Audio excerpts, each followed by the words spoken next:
presentation about the Midwest. Oops, wrong one. No.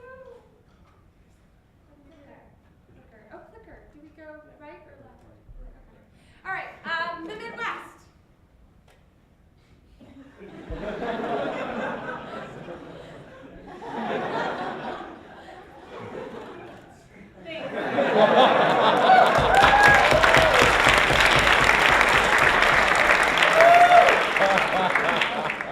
And now I'll turn it over to a man who needs no introduction and no microphone, Mr. Ron Schmidt.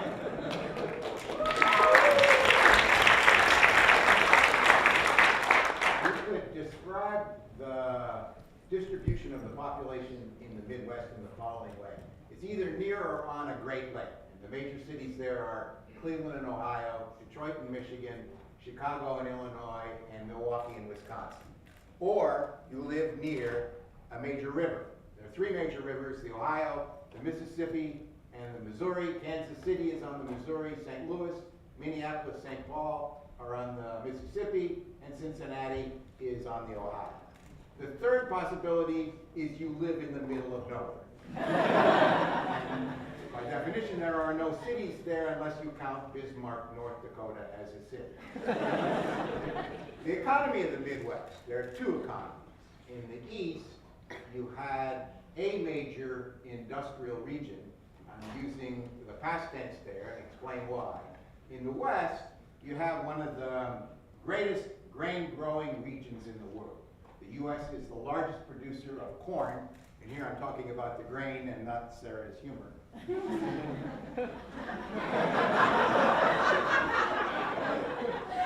and wheat, largest producer of both grains. That's done in what's called the Great Plain.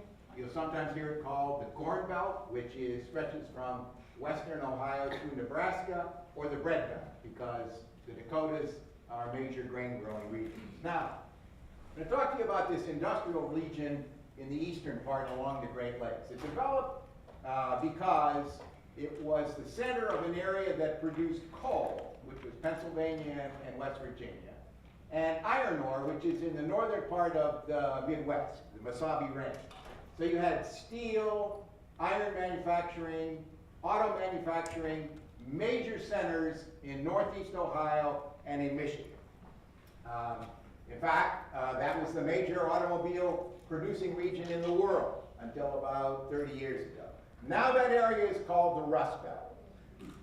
And you might ask, why did that occur? And there are several explanations, but if you look at the two regions, you find that the West, the agricultural region, prospered because they changed, and the industrial regions didn't. Whether it was union contracts that prevented change, inefficient management, it was some of all of that. And I'm going to show you what's happened in that region with some data here. I looked at two cities, Cleveland, Ohio, which is famous because I was born there, and Canton, Massillon, where I went to high school. Now, if you look here, you'll see that these, now, and I'm showing you 1990 versus 2009. In fact, by 1990, there had already been significant decrease in manufacturing employment, and then you see in the next 20 years, it decreased even further. So this region still is in transition. The adjustment has been slow. It was a major manufacturing center, and now it's the Rust Belt. All right, thank you, Ron. So now I'm going to talk a little bit about the culture and community. Whether you're living in a big city like Chicago or the middle of nowhere like my hometown of Culver, Indiana, there are certain traits that are similar. Notably, some of the nicest people you will ever meet in your life come from the Midwest. Myself and Ron. There are some values that are similar throughout all of the populations. If I can sum it up to a few quick points, we are hardworking, we have strong family values and community connections, and we believe in service to our country. These permeate throughout all of the population of the Midwest, and they make us the fortuitous people that we are. Another big point about the Midwest is the Big Ten. Sports we talked about briefly. College sports in the Midwest is huge. The Big Ten is the oldest association of Division I athletics in the United States, and it is a religion. You will be you will be associated with a team from the time you are born until the time that you die.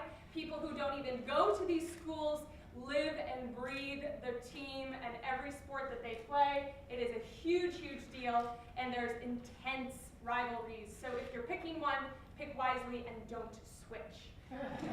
Also, music and arts, there's a lot that has come out of the Midwest. I will just mention a few things. We have Motown and the blues. Michael Jackson came from Gary, Indiana. Louis Armstrong, jazz player, got his start in Chicago. He's originally from New Orleans. We'll give that to the South, but it wasn't until he went to Chicago that he really became the internationally recognized jazz player that he is known as now. Mark Twain, Ernest Hemingway, and then I would be remiss if I did not mention Ferris Bueller's Day Off. Watch it. It's a great, great movie. Thank you very much, the Midwest.